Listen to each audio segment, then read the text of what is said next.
Hi guys, நம்ம இன்னைக்கு புளியங்குடி கத்திரிக்காய் புளிக்குழம்பு செய்கிறது எப்படின்னு பார்க்கலாமா? வீடியோ பார்க்கறதுக்கு முன்னாடி நம்ம சேனலை சப்ஸ்கிரைப் பண்ணிக்கோங்க. அப்போ தான் நான் தினமும் போடக்கூடிய வீடியோ உங்களுக்கு வந்து சேரும். முதல்ல அடுப்பு ஆன் பண்ணி ஒரு பாத்திரம் வச்சு பாத்திரம் சூடானதுக்கப்புறமா திருவன தேங்காயை நம்ம அதில் போட்டுக்கலாம். அடுப்பை லோ ஃப்ளேமில் வச்சு தேங்காய் பொன்னிறமாக வர வரைக்கும் வறுத்துக்கோங்க. வத்தல் பொடி 2 ஸ்பூன் போட்டுக்கலாம். மல்லிப்பொடி 2 ஸ்பூன் போட்டுக்கலாம். சீரகம் 1 ஸ்பூன் போட்டுக்கோங்க.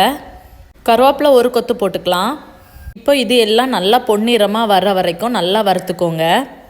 இந்தளவுக்கு நல்லா பொன்னிறமாக வறுத்துக்கலாம். ஒரு நெல்லிக்காய் சைஸ் புளி எடுத்து நம்ம தண்ணியில் ஊற வச்சுக்கலாம். அப்புறமா அடுப்பு ஆன் பண்ணி பேன் வச்சு அதில் நம்ம கொஞ்சம் எண்ணெய் ஊற்றிக்கலாம். அதுக்கப்புறமா கத்திரிக்காவை 4ஆக கீறி இந்த மாதிரி எண்ணெயில் போட்டுக்கலாம். இந்த மாதிரி பொன்னிறமாக வர்ற வரைக்கும் நல்லா எண்ணெயில் வதக்கிக்கலாம். வறுத்து வச்சுருக்க தேங்காயை மிக்சி ஜாரில் மாற்றி அதில் 1 ஸ்பூன் மஞ்சள் பொடி போட்டுக்கலாம். தேவையான அளவு தண்ணி ஊற்றி நல்லா மையாக அரைச்சிக்கோங்க. அதுக்கப்புறமா ஒரு பாத்திரம் வச்சு அதில் எண்ணெய் சூடானதுக்கப்புறமா 1 ஸ்பூன் வெந்தயம் போட்டுக்கலாம். 1 ஸ்பூன் கடுகு போட்டுக்கலாம். ரெண்டும் நல்லா பொரிஞ்சதுக்கப்புறமா 1 கொத்து கருவேப்பிலை போட்டுக்கலாம். ஒரு 20 சின்ன உள்ளியை கட் பண்ணி சேர்த்துக்கலாம். சின்ன உள்ளி நல்லா வதங்கினதுக்கப்புறமா ஒரு தக்காளியை குட்டி குட்டியாக கட் பண்ணி சேர்த்துக்கலாம். இது எல்லாம் நல்லா வதக்கிக்கோங்க. இப்போ நம்ம எண்ணெயில் வதக்கி வச்சுருக்க கத்திரிக்காயை இதில் சேர்த்துக்கலாம். நம்ம கரைச்சி வச்சுருக்க புளி கரைசலை இதில் சேர்த்துக்கலாம். நல்லா ஒரு கொதி வந்ததுக்கப்புறமா தேவையான அளவு உப்பு போட்டுக்கலாம்.